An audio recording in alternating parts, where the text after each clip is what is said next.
Hello students, now we are into Unit 6, the theme Biodiversity, Part A, Environment. This lesson is in the form of an interview. This is an interview of Wangari Maathai, who has started the Green Belt movement and also fought for the equal rights for women in Africa. She is a Nobel Peace Prize winner.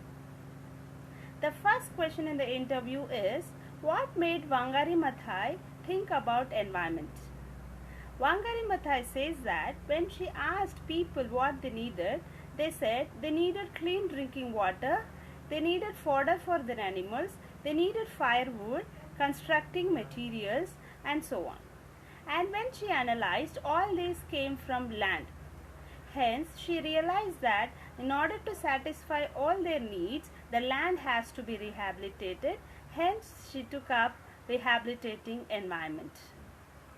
And she says that this could be possible only if there is a government which cares for the people.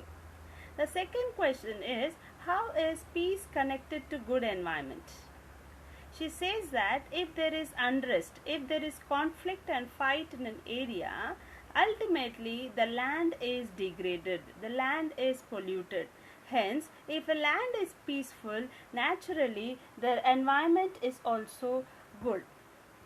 She also says that development is possible only if there are three things available in the society, and those are equitable distribution of resources, sustainable management of resources, and a good governance. Only if these three are there, development is possible in any of the countries. And the next she says is, the people could deforest Africa just because people had allowed it to happen. And the next question is, how was the childhood, how was the environment when she was in her childhood days? Wangari Maathai says that when she was in her childhood days, the environment was green and pristine, and when the Britishers had come, they cut off all the indigenous plantation and went for exotic plantation, which in turn exploited all the underground water and thus caused a drought in the area, thus drying up of all water resources. The forested mountains were cut off and thus caused a drought in that area. Then the next question is, how did she get rehabilitation? What were the steps she took? Firstly, Wangari Maathai called some foresters to train the people for afforestation, but the people, as they were illiterate, could not understand the hi-fi terminology of the foresters. Hence, they thought it impossible. Then Wangari Maathai came with a practical idea. She said that we need to use our common sense. Hence, she suggested them to pick up the seeds from the forest, plant them in the neighborhood area, and when the seeds germinated and they got the saplings, they can transplant in the area wherever they needed to afforest. And the people felt this was very easy because most of them were farmers and they did the same for the growing of food crops. Thus, they all started collecting seeds and making the saplings. The next question is, why did the people respond? The people responded because it was a need. They were all in utter despair. They needed the trees in order to have a rehabilitation, in order to have a resource for their livelihood. Hence, they all responded. And apart from teaching them how to plant trees, Wangari Maathai also induced civic sense in them, that is, how one human has to be concerned with the other human so that the collective work could give birth to a sustainable growth of the resources. The next question is, what were the transformations that occurred because of this plantation? Wangari Maathai says that there were three major transformations which occurred. The first one is the illiterate women being self-reliant.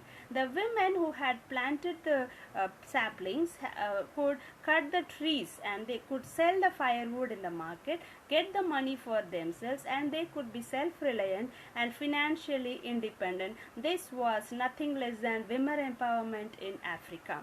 And the second transformation was the cleaning up of the landscape. When people had to plant trees, naturally and obviously they had to clean up that land and then plant the plants. Thus, and they never allowed anyone to dump the garbage over there. Thus, it led to the clean landscape. And the third transformation was the most important transformation, wherein she could see the willingness of the people to protect that land. They did not allow anyone to exploit, or they did not allow anyone to destroy the forest that they had created with their own hard work and toil. So this was the most important transformation of all the transformations.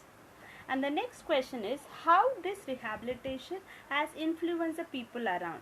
Looking at these people, the people in Nigeria, the people in Somalia, all the people, and Sudan, they have decided to avoid war and have a peaceful negotiation over whatever problems are there, and they have avoided war. This is naturally a way towards environmental conservation.